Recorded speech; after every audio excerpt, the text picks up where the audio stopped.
O governo Lula chegou ao ápice do seu desespero, né? Agora vazaram imagens das câmeras no Palácio do Planalto mostrando que as forças federais sob o comando do GSI deixaram os invasores, os vândalos, entrarem no Palácio do Planalto. Mas mais grave, mais bizarro do que isso, o próprio ministro do GSI, que foi durante 8 anos segurança pessoal do Lula. Então a gente não tá falando de um ministro qualquer, a gente tá falando de um ministro que tem uma relação extremamente íntima com o Lula e que só levanta a minha suspeita de que essa conivência e de que deixar o pessoal entrar dentro do Palácio do Planalto veio como ordem direta do Lula, mas isso a gente só consegue comprovar com a CPMI.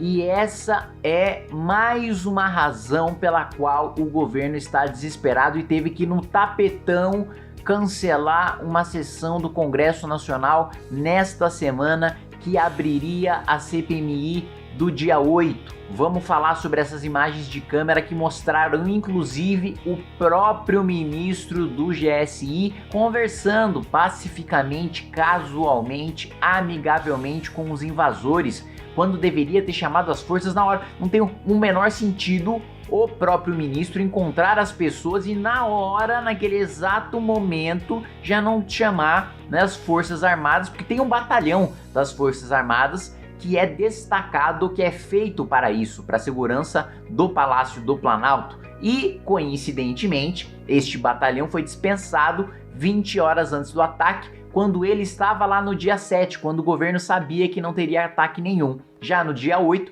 quando o governo recebeu o relatório sabendo que os ataques aconteceriam, o Gabinete de Segurança Institucional manda embora o batalhão, o reforço da segurança do Palácio do Planalto. Tudo isso é muito esquisito. Então eu vou pedir para vocês que vocês cliquem no sininho para receber as notificações, que vocês deixem o seu like, que vocês compartilhem esse vídeo para que o máximo de pessoas possível, né, assista e pressione para que a gente consiga instalar finalmente essa CPI. Não é o fim. Eu tenho recebido mensagens de amigos: pô, acabou a CPI, não foi lida essa semana? Não. O governo não conseguiu fazer com que deputados e senadores retirassem a assinatura da CPI. Só que essa CPI vai ter que ser lida, porque vai ter que ter reunião do Congresso Nacional. Se não tiver sessão do Congresso Nacional, o governo não consegue aprovar os chamados PLNs, que são os projetos que liberam recursos para os ministérios. Então o governo não vai conseguir dinheiro para fazer nenhuma política pública se não tiver sessão do Congresso. Mas se tiver sessão do Congresso, Rodrigo Pacheco, pela CPI cumprir todos os requisitos formais, é obrigado a abrir a CPMI. Então eu vou pedir para você espalhar esse vídeo, eu vou pedir para você entrar nos nossos grupos de WhatsApp, você participar dos nossos concursos, das nossas mobilizações, das nossas pressões para deputados, e você também, claro, né, entrar aqui neste link que vai aparecer na tela logo aqui para você se inscrever no Congresso do Movimento Brasil Livre de São Paulo, em que nós teremos decisões e anúncios muito importantes para fazer e que você precisa comparecer. Muito bem, vazaram as imagens, né? Vamos lembrar, né? O governo que falava, o Lula que falava que sigilo era coisa de bandido, logo no começo do governo já determinou vários sigilos, inclusive das imagens de invasão ao Palácio do Planalto. E isso cheirou muito mal, ficou muito esquisito, né?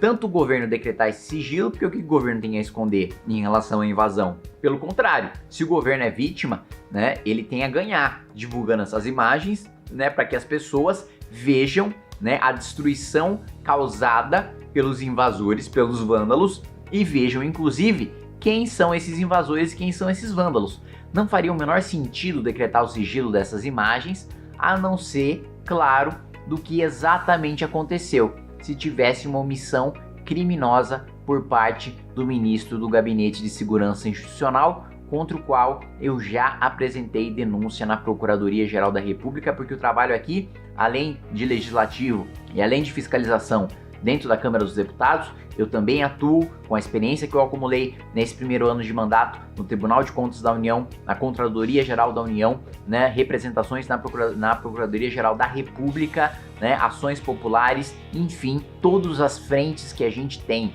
para enfrentar este governo, nós estamos utilizando. Então, as imagens deixam muito claro, né? Não só o próprio ministro estava lá andando normalmente como se nada tivesse acontecendo e conversou com os invasores, com os vândalos. Além disso, né, os militares do Gabinete de Segurança Institucional serviram água para os invasores. Gente, pelo amor de Deus, estão invadindo o Palácio do Planalto, estão quebrando um relógio que está aí desde Dom João VI, estão destruindo um dos poderes da República. Você vai lá como militar do Gabinete de Segurança Institucional e serve água. Você, como ministro do Gabinete de Segurança Institucional, passeia pelo seu ministério, cumprimenta, né, as pessoas que estão invadindo, os vândalos que estão destruindo, né, aquele lugar. Isso é um absurdo. Isso é tão indefensável e é tão claro e é tão patente que ele cometeu crime que ele seria, né, convidado, né, foi aliás convidado e tinha confirmado presença na comissão de segurança, que eu sou membro, e eu questionaria ele, e já deixei claro quando eu fiz a denúncia logo que as imagens vazaram, e já disse, vou confrontar o ministro com todas as imagens que saíram e também com todas as informações que eu tenho em relação a ofícios do GSI e a ordens do GSI, que eu vou liberar para vocês assim que eu tiver a oportunidade de confrontar o ministro. Só que ele meteu um atestado médico para fugir, para arregar, porque sabia que não teria explicação nenhuma para sua atitude. Agora, o que eu vou fazer? Vou exigir a convocação do ministro, né? A diferença da convocação para o convite é muito clara. Na convocação, se o ministro não vem, ele está cometendo crime de responsabilidade. Então, o ministro não tem saída. Ou ele vai pedir a sua exoneração, ou o Lula vai ter que mandar ele embora, ou ele vai ser obrigado a comparecer na Câmara dos Deputados e tentar defender o indefensável, porque ele cometeu crime sendo omisso na invasão do Palácio do Planalto, ou vai cometer outro crime de responsabilidade, que é não comparecer a uma convocação na Câmara dos Deputados. Ou seja, o ministro está emparedado. E se a gente conseguir instalar, com a sua ajuda, a sua pressão e o seu compartilhamento, a CPMI do dia 8 de janeiro, nós vamos conseguir também emparedar o próprio Lula, porque o Gabinete de Segurança Institucional tem obrigações em relação à presidência da República e eu vou exigir todos esses documentos e todos esses ofícios para saber se essas obrigações foram cumpridas, porque se as obrigações do GSI foram cumpridas em relação à presidência da República, eu não tenho a menor dúvida que a gente consegue comprovar que a presidência da República, que Luiz Inácio Lula da Silva tem rabo preso, e aí a gente consegue puni-lo por isso.